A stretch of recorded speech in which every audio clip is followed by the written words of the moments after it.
We engaged the regional football coordinator of the Ghana Football Association from infrastructure challenges to youth player pathways to league organization, stakeholder engagement, and the future of Ghanaian football. We explore into this conversation a deep insight into the administrative engine powering the beautiful game behind the scenes. This morning, we talk about strategies, reforms, and ambition shaping the trajectory of Ghana football. My guest is the regional football coordinator who also doubles as the elite football academy manager, Dasebre Edu Asare. Dasebre, it's great having you on the show. Good having you too, my brother. Well, let's cut to chase and deal with what are your core responsibilities as a regional football coordinator, and now with another additional responsibility as a elite football academy manager. But first of all, let's deal with the RFA. We will delve into the elite academy now. But what are your core responsibilities? It's a new creation by the president and the executive council of the Football Association. What is your core responsibilities? All right. Thank you very much, my brother, for having me. I want to say thank you to you and greetings to all your viewers and the great football family out there. Just like you said, Dasebre Asare is the name, Regional Football Association's coordinator, and then now the Elite Academy manager. You're a big man. The Regional Football Association coordination is basically a liaison between the headquarters, which is the GFA, and then the regional football associations across the country.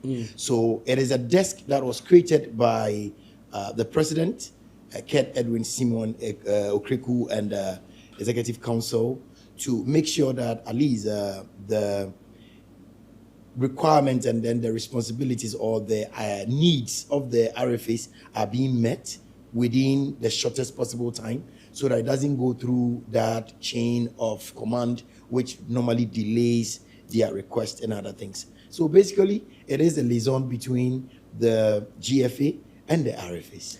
How has it been so far for you? I mean, you've been in this state for quite some time. You've been very much hard at work. I do know that for sure. But how has coordinating within the various RFAs, how has it been so far for you? So far, so good, my brother. I would say initially it was a bit challenging, but because it was a new portfolio and we needed to streamline some things.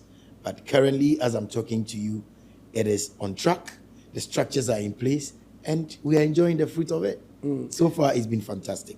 Absolutely. And I imagine that the esprit de corps within the various RFAs has been quite commendable. But I will need to ask you again, my brother, but how does it fit into the implementation of the various policies of the Football Association relative to the RFAs? All right, so this desk or this portfolio is to ensure that the vision, the policies and the directives of the GFA president and his ESCO comes to fruition. So it is carried out in a manner that would make the work much easier and to also bridge that communication gap that normally that used to exist between the RFAs and then the GFA. So currently, as I'm talking to you, we look at grassroots development, we look at implementation of key policies, we look at compliance and reporting lines, because every month there are key things or support that goes to the RFAs. So we are supposed to know whatever those supports are being used for and whether they are being used for the intended purposes. So all these things are things that were going, but we were not tracking to get to know whether it is being used for the required purposes. But currently, as I'm talking to you, that is what we do to make sure that at least whatever that is required of the RFAs are being met. Again, on governance, we make sure that at least whatever is transpiring in the headquarters or the head office of the association is being implemented at every level of the football. So at the regional level, at the district level, everything that is being done as governance purposes at the top is being replicated at the down. The RFAs are the heartbeat of Ghanaian football. Exactly.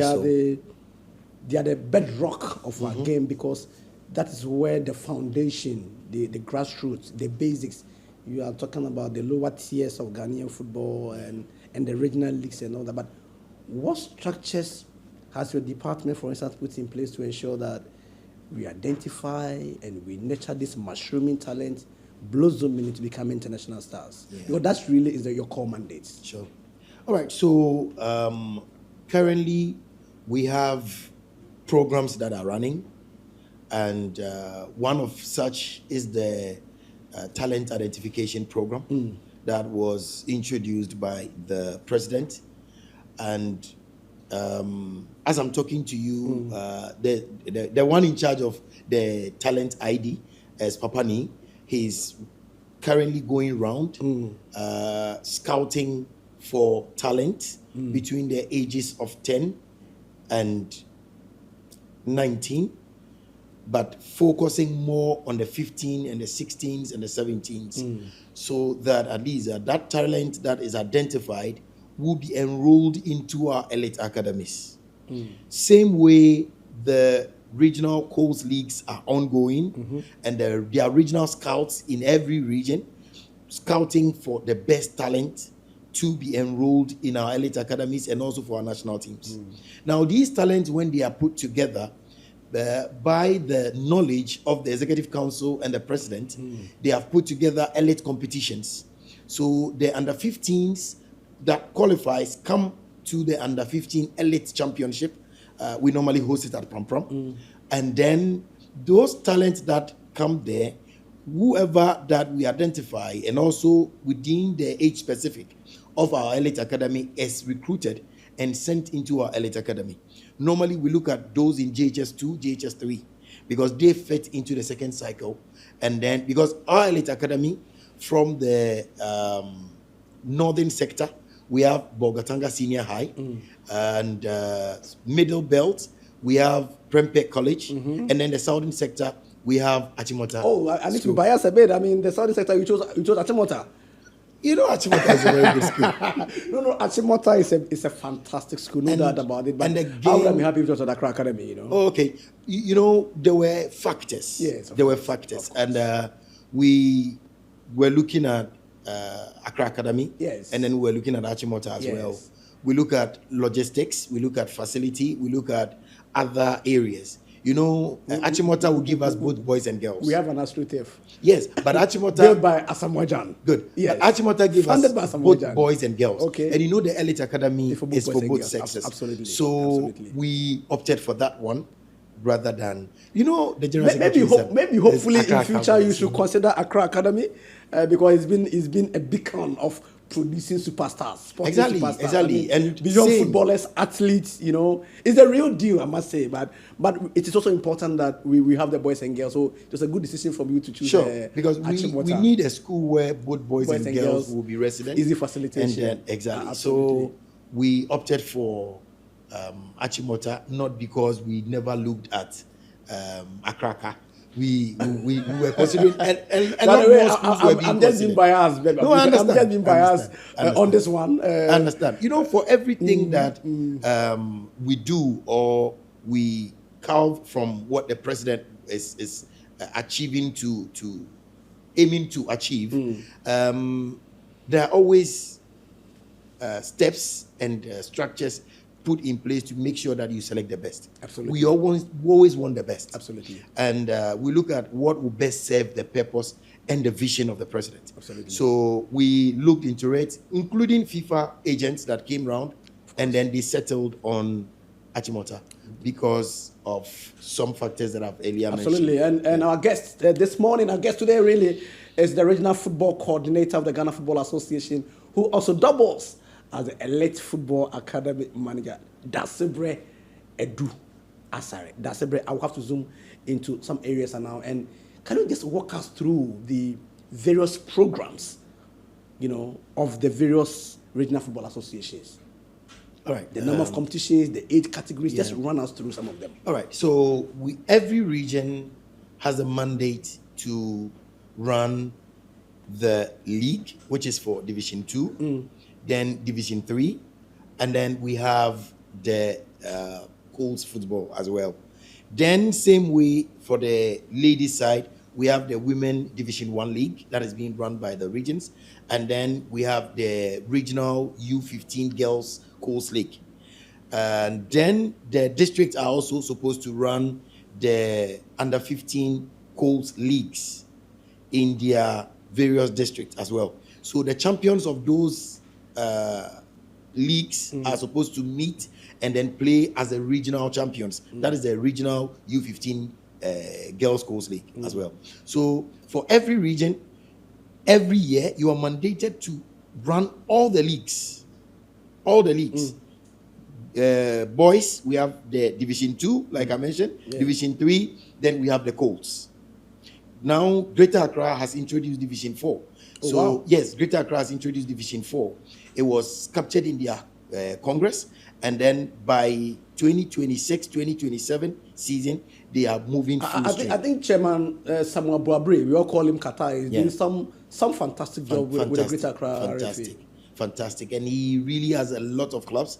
So gradually he's trying to break it down so that he will have all the departments, every section, every level being played in the Greater Accra region. So like I was saying, aside these competitions, the regions are also mandated to have add-on competitions. Right. So Greater Accra, and then I know most of the regions now play what we call the FA Cup. The regional FA Cup. So Greater Accra is playing, Volta region is playing, Ashanti is playing. Ashanti region, what they do is that those that qualify or the champion of the FA Cup represent the region in the MTN FA Cup as well. But the other regions, they have a way of going about it. Upper East, Upper West, Northern region, Western region, every region now plays the FA Cup. And you know, beautifully enough, all the FA Cups are getting sponsorship. Wow. And it is really helping. Because I know that for Volta region, one real estate, Adonai, is sponsoring their FA Cup. And it is really, really, really going on very well. You have been very hard at beats with the RFAs, or the 10 football associations. Politically, we have 16, but we have 10 football regions. You speak to them, you are in constant touch with the RFA chairman and officials within the various groups.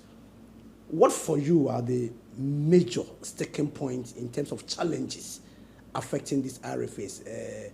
I'm sure the challenges may differ from region to region, but generally, what is the challenges affecting these RFAs? Yeah, like you rightly said, it is regional specific challenges, but the one that cuts across has to do with finances and logistics. So in the wisdom of the president, Kurt Edwin Simeon Okreku, and his executive council have decided to help fund and support the regions. So every month, there's a regional subvention that goes for running. Wow. That is about 10,000 Ghana cedis per month. Okay. Per region. Then that's a good start. Yeah. Then there's what we call officiating support, because the president and his executive council has realized that officiating is really becoming an issue. So after introducing the Catch Them Young policy, that has helped waive off officiating fee for Colts clubs. He has also helped support with 300,000 Ghana cedis to be shared among the 10 football regions every season to help cushion them in terms of the officiating fees. Again, in logistics, every season there are footballs that are being sent to the regions to be distributed to all Colts Division 1, Division 2, Division 3, and then the Women Division 1 as well. So everybody in association football at the regional level gets a football from the FA. Again, if you look at Upper East region, for instance, for some years now, they never had any, let me say, standard field football pitch that they played on. Currently, as I'm talking to you, there's an ultra modern FIFA standard AstroTurf at Winkongo that is serving all the football needs of that particular region. You understand? Again, currently, if you look at Pram Pram, all the Division 3 league games are being played at Pram Pram, the Ghana Soccer Center of Excellence. And some of the Cole's top that's the technical games, hub of the Football Association. Exactly. Some of the Cole's top fixtures are also played there because they have standard pitches that helps the teams to also even do video their matches and as well. So in terms of infrastructure, yes, we are also looking at how best we'll be able to put together offices for all the regional football associations. So very soon, every regional association is going to own their own office and operate from there. So I would say that these are the major things. But currently, as I'm talking to you, the FA. I was going to dovetail into some of the major highlights or some of the interventions and achievements of the president and the executive council, but I think you have already into those areas. It's evident. Yes, it's very, very, very evident. Every region you go, I remember recently we visited the northern sector where we went to Upper West, then came to Upper East, and then we ended at the northern region.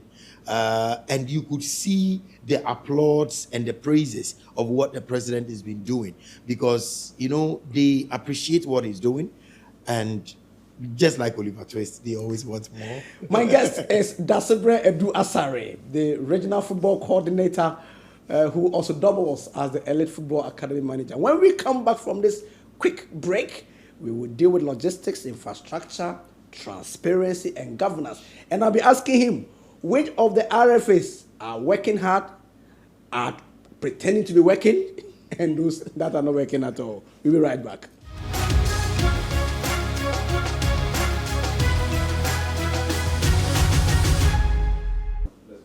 All right, so welcome back. And I'm still here with Dasare Edu Asare.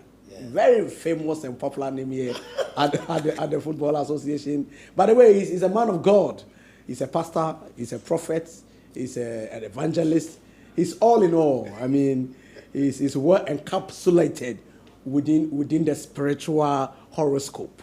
Dasare, great guy, always a delight to be cross-fertilizing ideas with him. Dasare, welcome back again to this morning, and it's been a great conversation about the Regional Football Association, the Elite Academy, and all that. But one major theme that has run through as we go around with the president and what he's spoken about in the past has been the issue about the age-long problem of infrastructure, real infrastructure. I mean, tell me, what is your assessment of the level of infrastructure that we have across the country? Just like you rightly said, the president himself has stated categorically that we have infrastructural deficits when it comes to football governance in this country. Currently, you could see that most of the regions lack these quality football pitches that they play on. If you have been to the northern sector, you would realize that most of the fields that they play on are Sakura pitches, which is really not helping because of the DNA of the Ghana football. We need the players to be able to pass well, to be able to, pick things easily and other things so that we will be able to match the international front. But the FA president, together with his executive council, are doing everything within their own medium to be able to help resolve these issues at their level. I earlier mentioned of the FIFA standard pitch at Winkongo. Again, across the country, there was this borehole project that was done to be able to make sure that our green grass pitches will be able to be green even in the dry seasons. Some are still in operation and are really serving the purpose of it, of which it was made. Others, at a point, tend to be serving the community instead of serving the pitches. But it is all good. It's all serving our nation. So I would say yes, truly, there's infrastructural deficit, but in as much as we can't do much because that falls directly on the doorstep of the government, of the nation, and again on the National Sports Authority to be able to help with these kind of infrastructures for us to be able to have a good playing surface to be able to play on. How are you collaborating with officials, administrators in the region, referees? Because they all come under you. The executives, referees, all stakeholders within the various regions. How are you collaborating for the forward march of Ghanaian football? Sure. So far, it's been fantastic working with them. Everybody works with an open heart. And yes, there may be challenges, but not challenges that are above our scope to handle. There are governance structures that has been implemented right from the headquarters level, and those are the same infrastructures that we are making sure that at least those structures are being emulated at the base of Ghana football, district level, regional level. All the governance structure is being followed through. Currently, we have referees manager at the headquarters, and then we have referee managers at the regional level. Same way we have referee managers at the district level. Wow. So it runs through that organogram. And again, we will say that just as we have the president here, we have the regional chairman also at the regional level, and then executive council at the regional level as well, and then other administrators that are being employed at the regional level and the district level to be able to do it. The GFA, through the president, has also trained a lot of administrators at the district level to be able to meet the growing standards of the football now as we are having. So, believe me, it's been good in terms of IT, in terms of marketing, in terms of sponsorship seeking and other things. So far, it's been good. Well, it's been good, and Asare, I'll have to ask you more about the kind of work that you are doing at the RFA. It's been tremendous. But for you, maybe which of these RFAs have really impressed you the most? They are all doing well. The RFAs I know they are all doing well. Exactly. I'll get there. I want to zone into specifics. I mean, we'll get yes, in there. we want to zone into specifics so that it serves as a measure. It serves Sure. as a way of motivating others to also push up. But which of these RFAs, 10 of them, has really impressed you the most? So far, these RFAs have done well. Like I stated earlier, we have regional specific challenges. Okay. So if you want to look at the challenges in Greater Accra, you will not find the same challenges in Ashanti region. Okay. You will not find the same challenges in the Upper West or Upper East region, even though they are next door neighbors. Every region has its own specific challenges. But for me, believe me, if I look at my marking scheme, these regions are all doing fantastic. That's what I call a political answer. Brilliant response, political response. But which of them are pretending to work? I will not say pretending to work. Maybe that region doesn't have the logistic, doesn't have maybe the exact thing that he requires to. Like if we want to say that, every region now is operating a YouTube account, Facebook account, Instagram, what have you, because it's a mandatory thing that every region must be seen on the social media. So let's take it that you see a match from Upper West region and it is a dusty field, and you are seeing a match in Greater Accra region and it's an AstroTurf. You will not say that, let's say, Upper West region is not doing well because of the dusty that's field. the fault of theirs. You understand? Yes. Because we have regional specific challenges. So believe me, they are all doing well. Fantastic. I mean, all the regional RFAs are doing a fantastic job. All the 10 regional RFAs, from Greater Accra to Central to Western to Upper East, Upper West, Northern region to Volta region to Western region to Eastern region. Yeah. They are doing a fantastic job, and we can only continue to wish them well. But look, beyond youth football, beyond the rapid interest in a certain structured way of progressing our game. This football association, this president, the outstanding Ketukreku, has been very heavy on women's football. Yeah. What has been the plan for women's football development at the regional level? All right, thank you very much. I would say that women football is on the heart of the president. Yes. And you could see that all his efforts and everything to make sure that women football climb the same ladder as the men is so high. If you look at it, there was a barrier between the girl child and playing football because if you have, let's say, a 10 years old girl who has the passion to play football, she cannot play until she attains a certain age to play in the women division 1. And that is what necessitated the creating of the Coles, the girls' Coles football in the district, and also bringing up the girls U15 in inter-district competition that we are seeing now. Currently, now we can say that the gap is gradually being bridged, where the 10 years old girl can play with under 13s. Then the 13, 14 can play with the under 15s. And then the 15, 16 can play with the under 17s.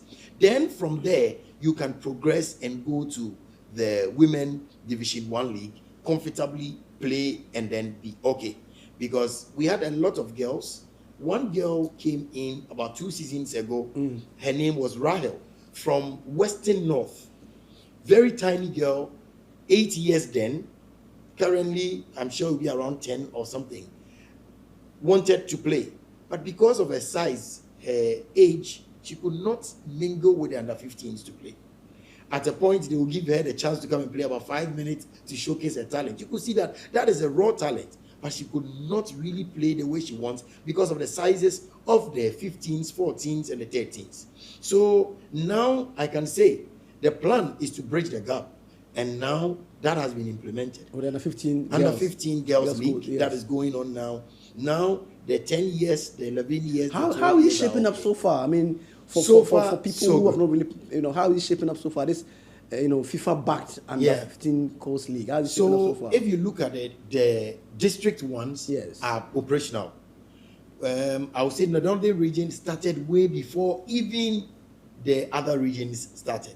So if you look at the U15 competition now at the regional level, you could see that the Northern region is playing 10 teams, but the others are playing 8 each. That tells you that they started earlier, so they have more clubs. Now, the districts are running the under 15 leagues. It is ongoing. Then the FIFA-backed one is the regional one that is going on now.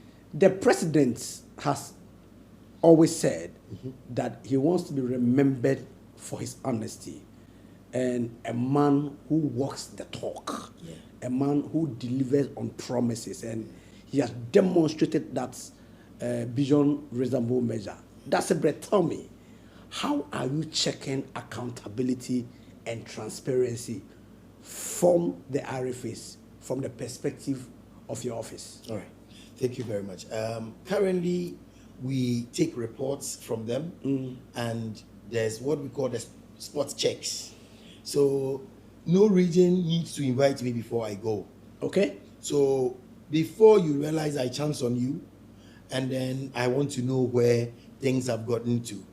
Because, one of the things that President does every season is to make sure that footballs are sent to the regions. Yes. So I go, spot check. Maybe I will not go to the regional office. I go straight to the host teams to go see how is your training? How is it going? The balls that was sent to you, have you received your own? If it is not, then I would have to come back to the regional office to check. Why is it that so and so club has not received their balls? Yes. And gradually, you could see that now the balls, when given, get all the way to the grassroots, because that is the intended location of those balls that are being sent, especially the size 4 balls, so that size 4 balls are not common on the market to buy. That is the reason why the president specifically brings in the size 4 balls for the coast teams, especially the under 13. There's a lot to talk about as we speak to the Regional Football Association Regional Coordinator and the Elite Football Academy Manager, that's Asare. When we come back, we will delve into the Elite Academy proper, the three zones in the middle belt, the northern belt, and the southern belt. And why, like I said, in the Accra Academy was overlooked for the southern zone. We'll be right back.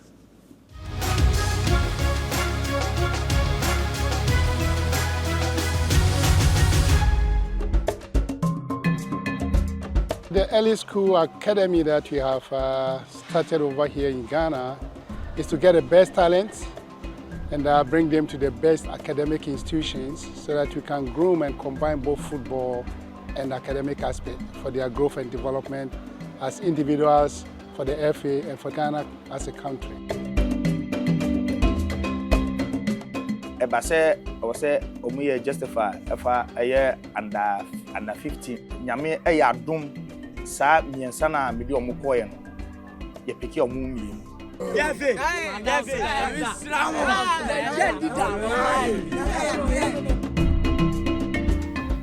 Amra no so ye omu ko school mo hono manage say enkolana kodru eye school kese a eye Prempeh College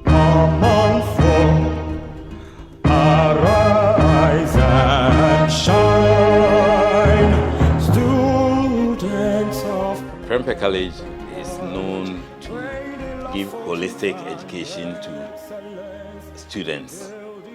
And so getting players for football was just part of our philosophy.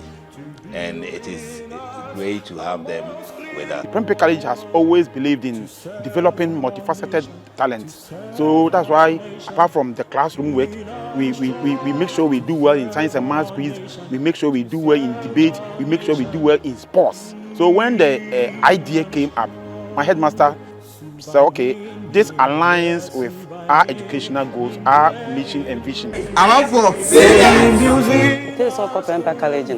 Manage home because bono na onim bob no san ko sua de aka ho Prempeh College because e su kese a e wokuma ase a no se te ma manage ho se me ba na nya kwanya wo ko omo fa omo no me ntu ahwe wo ni school ko nim omo ama ya so ate se omo books ani omo bibi omo hia ni school ho ne de omo na fa ho ka ombe ya mo let's go 1 2 3 let's go.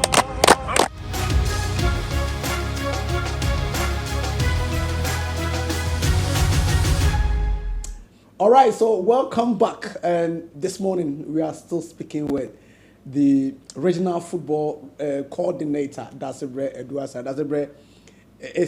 I'm excited with this morning's conversation. Yeah. Today's conversation has been very exciting. But tell us about the various elite competitions that have been rolled out. Right. Currently, we run 5 major elite competitions. Mm-hmm. And that has really been the bedrock to get in good talent into our national teams. You know, now we have age-specific national teams all around. So under 15, under 16, 17, 18, 19, 20, what have you. So all these competitions are first to be able to identify talent to push into our national teams and also to be able to identify talent for our elite academies. We have the under 15 boys and girls competition. Then we have the under 17 boys and girls competition. And then we have the under 19 championship. The under 19 is specifically for Division 2 players. Right. Specifically. So if you are in Division 3, you can't play. If you are in Division 1, you can't play. It is specifically for Division 2. And I think the current champions from last season was Eastern Region. They won it, and it was so grand at the final. The under 15, under 17 is for Colts football. So if you look at the under 15 criteria is that the person must be a Colts footballer and must be in junior high school. It is football and books. Football and books. Yes, it is football and education. Of course. That's the reason why it is, if you look at the under 15 competitions that we do, it is always Ghana Education Service, and then Ghana Football Association Yes. Alliance. So the person must be a coach footballer, must be in junior high school, Form 3 or Form 2.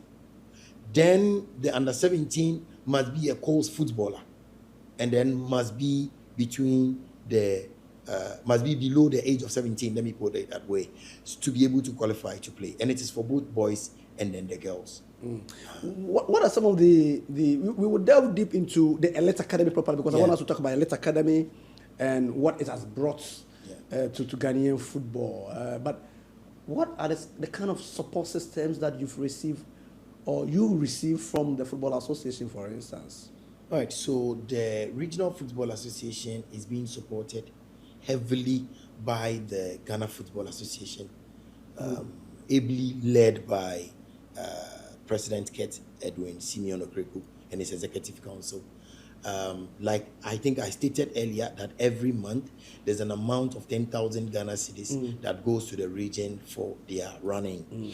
Then there's officiating support of 300,000 cedis that goes to them every season for them to also. That's impressive. Yes, and then now Colts registering Colts players is free. Oh, wow. That is for the first 90 players.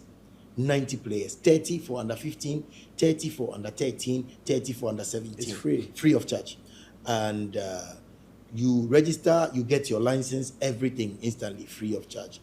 Then there's always also support for the competitions that are being played at the regional level.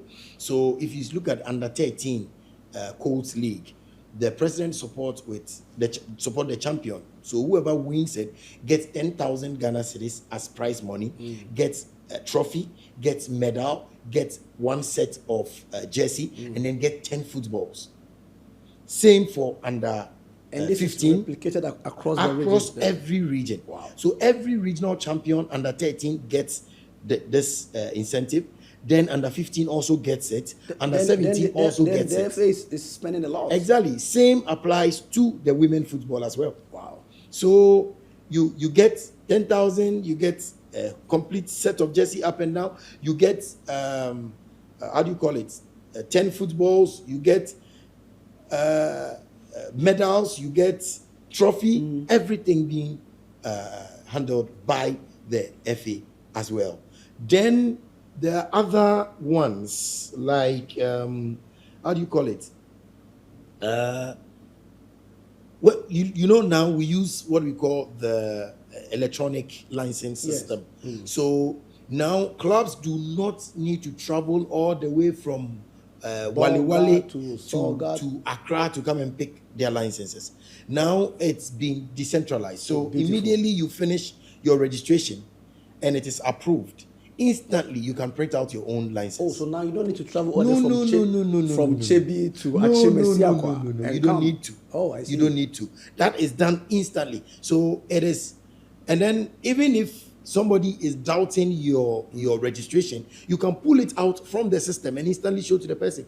And that is what has really minimized our protest cases across the regions. Because now instantly, if a player is unqualified, you see it in the system. Very easy to identify. But I think it's one of the most important things that has been done, because it's I don't remember the last time I heard that, in the past you used to hear a lot about protest cases and judicial issues. Yeah. But it appears to have been minimized, if not completely eradicated. Exactly so. Exactly so. This is one of them. And then also because we have beefed up our disciplinary systems. Okay. And also our security system. Okay. If you look at the match day security protocols, you'll see that, this is a deliberate attempt to make sure that we stop these hooliganism and then these protest cases and other things, because everything is in there. Your inspection, pre-match formalities, everything. So if a player is unqualified, you even identify it before the kickstart of the match. Unless the person has deliberately stated that, as for me, I'm going to use the unqualified player, irrespective of whatever happens. And then, because we have that transparency and integrity with our legal system, it has made things very easy now for us, cutting down these protest cases and then legal tussles and whatever. How beneficial has it been seeing the IT department of the Football Association going a 24-hour hall, working in shifts for 24 hours. Yeah. How beneficial has it been for the RFA? Because clearly they are always in constant touch. It has been very, very beneficial, and I will say thank you to the President of the nation, President His Excellency John Mahama, for bringing this 24-hour economy system. Okay. And then thank you to our President Kurt Edwin Simeon Okreku for his intuition and his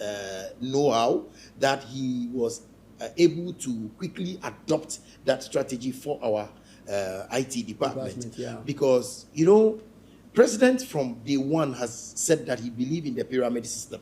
He wants the base of Ghana football to be very large. Then as it comes up, it becomes lean. So the pyramid is such that the Colts becomes more, plenty Colts clubs. Then the Division 3 would reduce at least a little than the Colts. And then the quality will keep on exactly. Then like pyramid, the Division 3, the Division 2, the Division 1, just like that. So if the pyramid is that broad at the base, then it means that more work will go into registration. Of course. And that is the reason why this 24-hour economy has come in handy for us, that we are also running. So we are now able to approve more players for teams to be able to go about their normal duties, play their matches without saying that, oh, my player has not been approved. First, you will come to the GFA and people are queuing just to see the IT boss to approve their registration for them. Yes. Now it's not like It's that a thing again. of the past now. It is a thing of the past. And then there's a hotline that 24 hours it's working. If you have any problem, you call, it is done. The CMS platform is also open. Everything you need is on there. Quickly you get it done and you're good to go. Anyway, so 24-hour IT operation services here at the Football Association. Not all departments, I must say, are running 24 hours. Our department, we sleep. At some point, we sleep. That's where we sleep. But the IT department, big ups to Mr. Francis Edu and the team at the IT department doing a tremendous job adopting the 24-hour economy. So our economy of skills are working here at the FA. The IT department is 24 hours economy. I will need to check with the multimedia department. I will need to check with the marketing department and the other crucial important department as well, whether they are running 24 hours. But of course, that's how I wait. But let's go into the Elite Academy. New role, you took over from Joseph Tetezuta, the young dynamic man who is now with the national team department. And how has it been so far for you? But before that, tell me about the highlights of the Elite Academy so far. So far, Elite Academy is up and doing. We had a little challenge with the first intake. Yes, at Achimota. First intake, the number was very few. We had a few numbers, but the second batch, we have quite a number.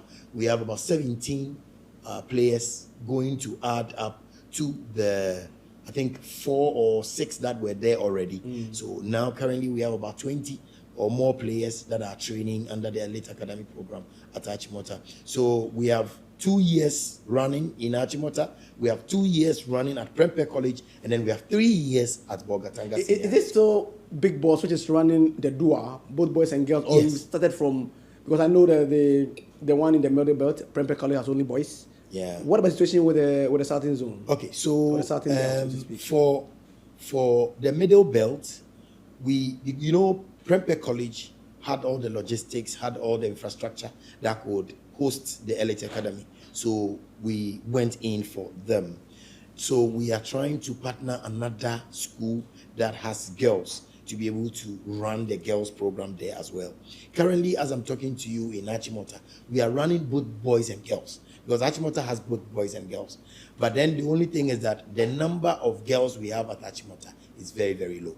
So this season, we are looking at beefing up the number like we did this season for the boys as well.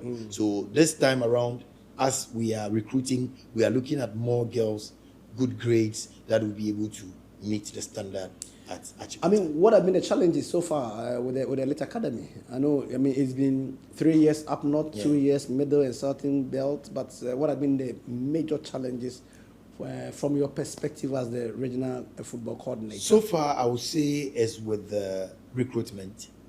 You don't have scouts? There are regional scouts all around, but you know, there's a delay.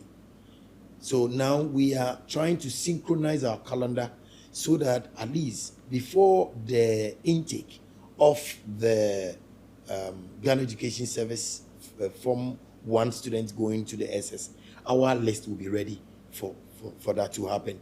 Because mostly there's always a delay with our players going to the school. And that has really been a challenge for us. Again, I would say the regional scouts must also be up and doing when it comes to scouting, because we want the best of the best. We want the best of the best to be able to enter into our Elite Academy.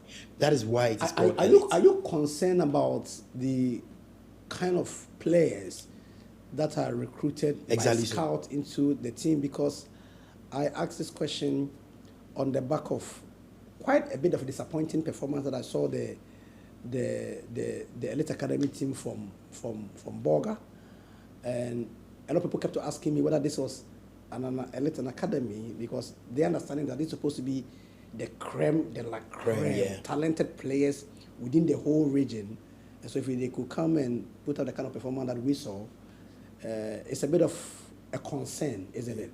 Is there concern? Exactly. And it has what also are you been the doing concern to correct the narrative and change the scenario and the situation, so that the ultimate goal of the academy is truly reflective of the kind of players that are selected or picked into the team, and that the right players, not players who will some certain level of authority get into it, but the right players get into the academy. Sure. Thank you very much. I think that has also been the concern of the president.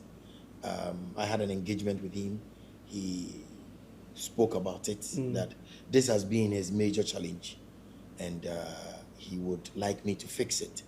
So it is one of the things that is on my plate to fix. You are fixing it? Yeah. We look at the intake, because when you bring in garbage, you get out garbage. Of course. So we look at the screening process, we look at the recruitment process, and this time around, we are making sure that the best of the best is selected into the academy. How transparent is that process? Yes, so now, when the regional scouts go to select their players, they put them together, then the talent ID manager, Papani, goes to the region to help recruit more, and then put them together to select the best, give them to the regions, and the regions would in turn add from the cold clubs to it and bring them to the Elite Academy, the Elite Championship at Pram. With all the national scouts and then the talent ID manager and then the FIFA agents being around to select the best of the best for the Elite Academy. So now that is the process we are using now. So it's not like you are selected from one side, maybe from the regional scout, and instantly you get the chance to move in. No. When you are selected from there, there's a second phase of which you will be part of the talent ID program. So when that one too is done, you will come again. How about those who are overlooked? I mean, how do you react to the criticism that some players are picked based on ties, based on other family ties, based on friendship, based on a certain level of affinity to officialdom, and they get a chance into it, and that perhaps the real talented ballers are not even selected in the first place for them to even get opportunity of being scanned at the second level, the third level, and the fourth level. Integrity is extremely key when it comes to your scouts. How can we be convinced that these scouts have absolute integrity to select players, not based on affiliation, not based on family lineage, not based on I know him, I know her, but selecting players who are genuinely talented? How all right, so like I stated earlier, there are two ways by which players are selected. Yes. The first one has to do from the Colts leagues, and then the inter-school competitions that are hosted in the regions. So the regional scouts go around to select. After selecting, you put them together. Now, per chance, if a player is not selected through that, the talent ID team also goes round to also select. Okay. So if you miss the first one, at least you will be captured in the second one. Okay. Then when you are put together, then you come again for another screening. Then the elite academy handlers also get the chance to look through those scouted players before they even come for the final game at Pram Pram, for the national scout to also look at them. So for a player to go through, and you see, the elite academy program is not a wholesale program. Okay. It is for the best of the best. So if this season we are able to get only 5 players that are of the best quality to meet the standard of the elite academy, those are the ones we'll take to the elite academy. It is not for us to get plenty players just like that. Are there specific traits that you look out for when selecting the players, pari passu the DNA of the Football Association? Exactly. You see, there's a criteria that is being run. And you see, these regional scouts are always invited and trained. They are all trained before going onto the field to do the selection.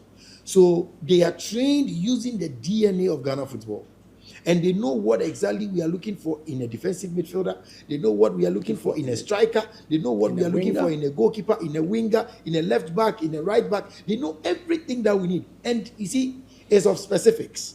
So if the player doesn't meet, and that is why sometimes we become a little handicapped, because to the elite academy, you must be in JHS 3. Okay. Or JHS 2. So if you're in JHS 2, we keep monitoring you for 1 season before you'll be able to come to JHS 3 and then join the academy. But if you're in JHS 3, automatically you get a chance to enter.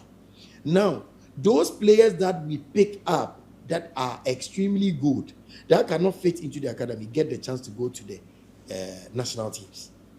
So sometimes there may be very good players that we have seen, but because they don't qualify for the elite academy, we take them to the national team. So when the elite academy come and perform, you say that, oh, these people didn't do well. Not because they have no quality, but because maybe the best of the best were not in JHS 3. You exhume a lot of technical know-how. You in particular are somebody who understands the intricacies, the nuances of the game. You have an eye for talent. Let me ask your opinion really on relative to the DNA. Why do we appear to even struggle to get what I describe as potent strikers, or what you say potent strikers? Because most of our players, Ghanaian players we've seen, even from the grassroots level, are defenders, midfielders, and to by some stretch now, a lot of wingers. We appear to be struggling to have potent arrowheads who can deliver for Ghana at all levels. It's a major problem. What is it? Is it that our physiological makeup, our structure does not make up for good strikers, or we are just, there's something that we are lacking? All right. I would say that that used to be the colloquial knowledge. That is some kind of mentality that was being exhibited then.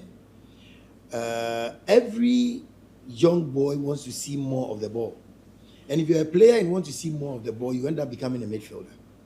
So now, if you look at the capacity building of this new administration, it is to make sure that at least our coaches get the best of training to be able to bring out the best from every player that we come across. Of course. So now, coaches do not use the old way of coaching where in the local parlance they call it agbanafia.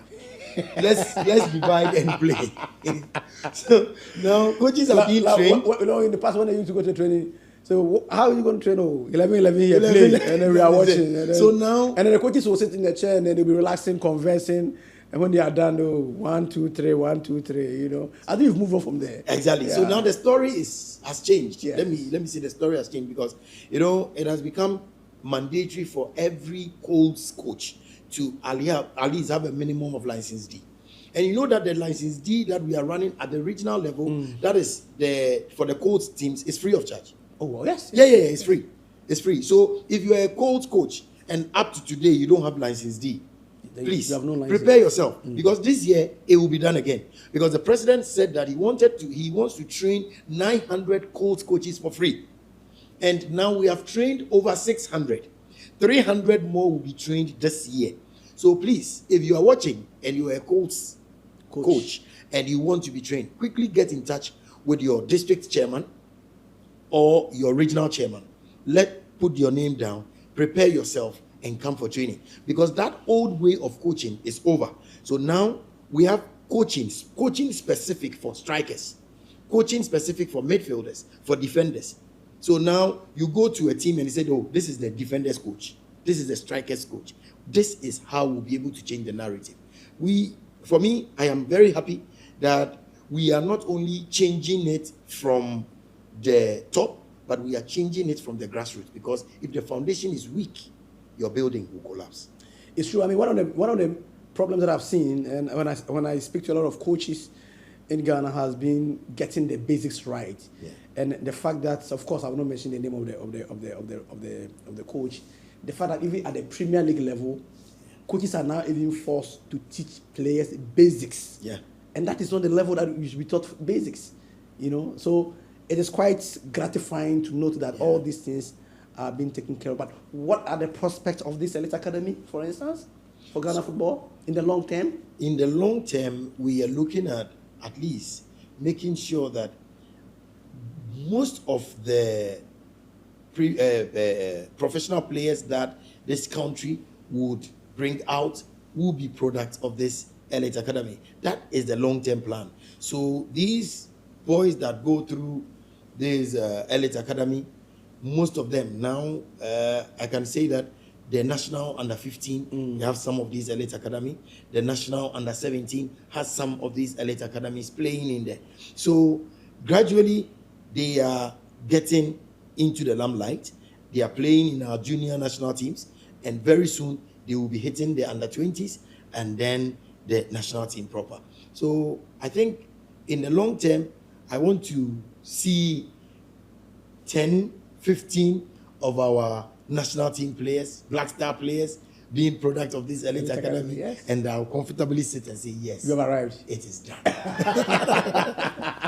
That's right. It's always a delight to be cross-fertilizing ideas with you. But as we try to wind down on our conversation, I mean, the RFA Elite Academy, that's two mega portfolios that you are in charge of. Which one do you like the most? Both. You know why? Because you see. So it's double for you, right? No, I'll say thank you to President. Thank you to Madam Mama for really seeing to this alignment. Because is that clear alignment? Yes, because with the RFS and the Elite Academy. The Elite Academies are in the regions. Yes, they are in the regions. Yes. So. And just like Bolgan or Upper East, for instance, yes. The regional chairman supersedes the activities of the Elite Academy. Great. So it doesn't really, I would say it's a parallel role. They converge at a certain point, because when you look at the Elite Championship, it is the 10 footballing regions teams together with the 3 Elite Academies coming together to play. So it is for me, at least it is in line, and I am really enjoying myself. You love the job? Oh yeah. I am really enjoying myself. You love all the accoutrement that comes with it. Exactly. Every job has its own all the associated concomitants. Exactly. You love but it. For me, I am really enjoying myself. I am really excited about the roles, and for me, I only want to make sure that the vision of the president concerning these areas that I'm running see the light of day. It's been great, and Asare has been really hard at work. Great guy in prospect. Asare, what is the final message as we try to wrap up this conversation with the prospect of the Elite Academy, the regional football block, the work of the executive council who have set out clear structures, and you can see that there are clear structures being followed. what does the future hold for Ghana football? The future is bright. Let me say so because there are structures that are working, and from the beginning, since the first term of the president, it's been work. I think now the time has come for us to enjoy the harvest because the structures has been laid down and the systems are working. We can only get better as it goes on. I would say big thank you to all the regional chairmen for their cooperation, the Elite Academy for their cooperation as well, and seeing to it that at least when instructions are given from the top, it is being followed through so that we get the best out of it. So far, so good. As we go on this season from the ending of May, which is I think 29th of May, down to June 6th, we would kickstart our first elite championship at Compram, the U15, for both boys and girls. Okay. And then after which, the date for the U17 and the U19 will follow exactly as we unfold. Final question. The president has toured 3 regions in the north. I was there with you alongside Mr. Emmanuel Osei, the top guy. We were all in Wa, we were in Tumu, we were in Borga, we were in Tamale. Yeah. You passed through Wale Wale. I passed through Wale Wale, yes. We passed through Wale Wale, yes. The famous Wale Wale. We passed through Wale Wale. We had a great time on the road. But are there plans for the president to visit other regions as well? Because I think others are also a bit expectant. And I think you're also enjoying your travels across the country, aren't you? Well, I would say that is the job. You know, you cannot sit at the headquarters and run affairs at the regional level without you going there to see whether truly what you have set out is working. Because if you sit at the headquarters and then you assume, you will not be able to give a good account of whatever is going on. That is the reason why day in, day out, you find me in all corners of the country to see to it that whatever the vision that we are looking at get or seeing come to fruition really is being done at the bottom. I would say that currently, you know, our president is also the second vice president for CAF. Yes. And he is the anti-racism of FIFA chairman of the anti-racism committee. Yeah, committee chairman. And then he has a lot on his plate. So as and when we are strategically planning his travels throughout the country. This is not the first time we're doing it. It looks like it's the first time you are joining us. That is why you are so into No, it's not the first time I'm joining exactly. you. It's not the first time I'm joining you. But we do it a I lot. actually enjoy the Northern Belt. I mean, I was there with the top man, Emmanuel say, you know, it's always a delight to be with that gentleman. Yeah. Great guy, top level. Exactly. You were there, I was there, and the team, we were there. And it's always great to see our people working so hard in the regions. Big up to Sadugo, Chairman Sadugo of the upper West region. Big up to Alhaji Salifu Zida, Upper East. Big ups to Chairman Raizo. Fantastic man. Fantastic men who are doing so well for Ghanaian football. We love them and we know what they are doing. So, and we know we are also traveling a lot. So it's good. It's that good. sector, the job is good. That sector is done. We are looking at moving into the middle belt. Okay. So we will do Brong and Hafu, we will do Ashanti region. Then we would have to go do Western region. We would do Central region. Then we'll do. Thank you. We have to do Greater Accra. We will do other regions. Absolutely. And we may have to reshuffle some of the team members going to the other regions because from all indications, the Northern Belt was great, but we may have to look at the possibility of Mr. Osei dropping down for the other regions. Plans are underway. Plans are underway. Looking at the tight schedule of the president, Kurt Edwin Simeon Okreku, we are putting together our arsenal to make sure that at least he gets a smooth run through the regions to know on first hand what is actually going on there. Even though, yes, he trusts my judgment, he trusts that, yes, the work is being done because there are periodic reports and other things that goes to him. And, you know, you will be surprised that the president knows virtually everything that is going on in this country, everywhere. He is so far as there's a president kick of the ball. has always been ubiquitous. Thank you very much. That's a bread, Edward Asare. Thank you, This my brother. is Asare Asare, of course, the regional football coordinator and the elite manager of the Ghana Football Association. It's been an exciting conversation that hinge on reforms, that hinge on the vision, that hinge on the ambition and the trajectory of Ghana football from the lenses of the regional bloc and the elite academy. Thank you very much. My name is Patrick Akoto. Another day will be here. Thank you.